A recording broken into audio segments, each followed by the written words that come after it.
Today on the table I have the Ruger LC9s PRO and the Springfield XDE.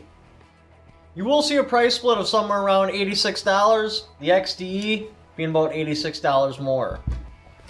Trigger brake.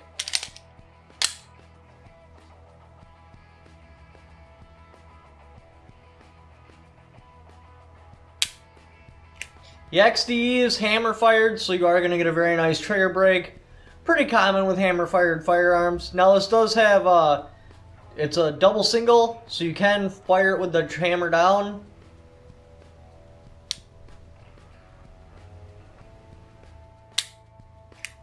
And you do get some movement in the front sight when it fires like that, but it's just because the trigger's so heavy, a little bit harder to control when the trigger breaks. LC9s PRO. It's always had a good trigger brake. Don't get me wrong, it's no Walter Creed or competition gun. But when I'm thinking about a good trigger brake and striker fire, this is always the one that comes to mind for reference. When you purchase the firearms with the XDE, you're going to get a hard case, an extended magazine, trigger lock, cleaning brush, range flag, a different base plate, so if you want you can run flush mount. Looks something like that. An owner's manual. This hard case is very nice. Got your Springfield emblem. Place to padlock it down. With the LC9s PRO, you only get one magazine, range flag, flush mount base plate, which will look something like this.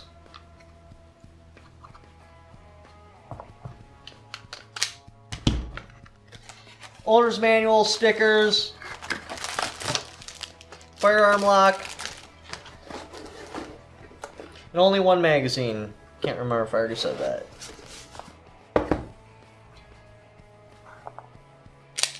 Slide release, very easy to push on the XDE. The Ruger, it's a bit harder to push, but it is still doable. Mag release from your normal shooting position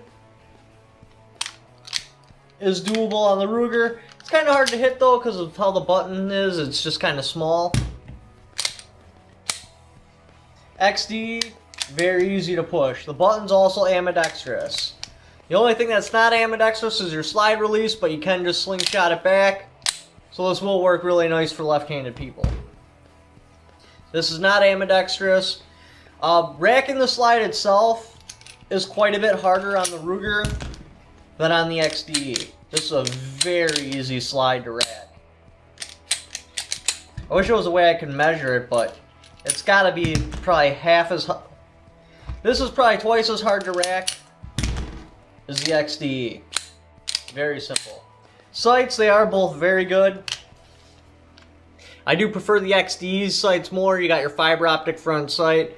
You can pick that up really nice. Your dots are just a little bit bigger and how it's got the lines on there. I just find myself picking it up faster than this one. Takedown, XDE is far superior.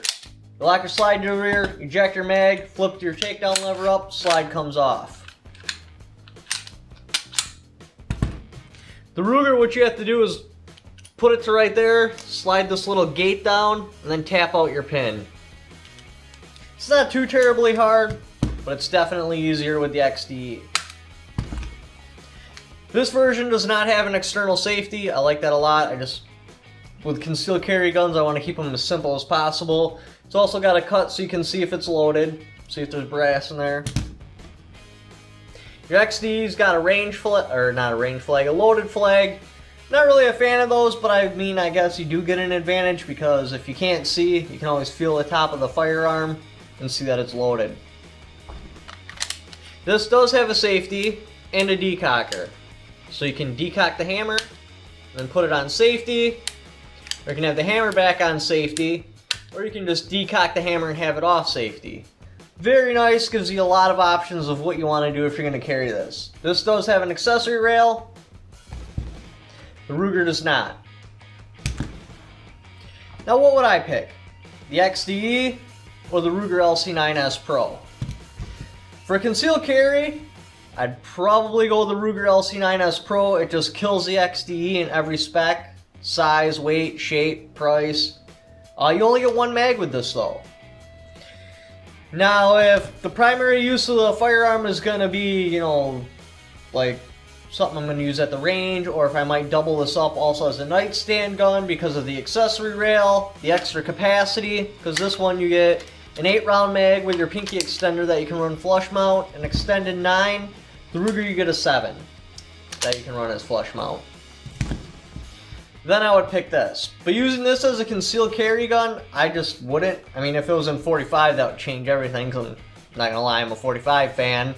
And I will take on this much size with a 45 for a concealed carry gun, but not for a 9. But you're just getting more out of this. Using this as a concealed carry gun would be like driving a high-end sports car to the grocery store. Yeah, you're going to look awesome doing it, and it's going to be a lot of fun, but there's just a lot of disadvantages. This is far more practical for a concealed carry gun. But thanks for watching. Don't forget to subscribe. Leave in the comments below which one you would pick and why.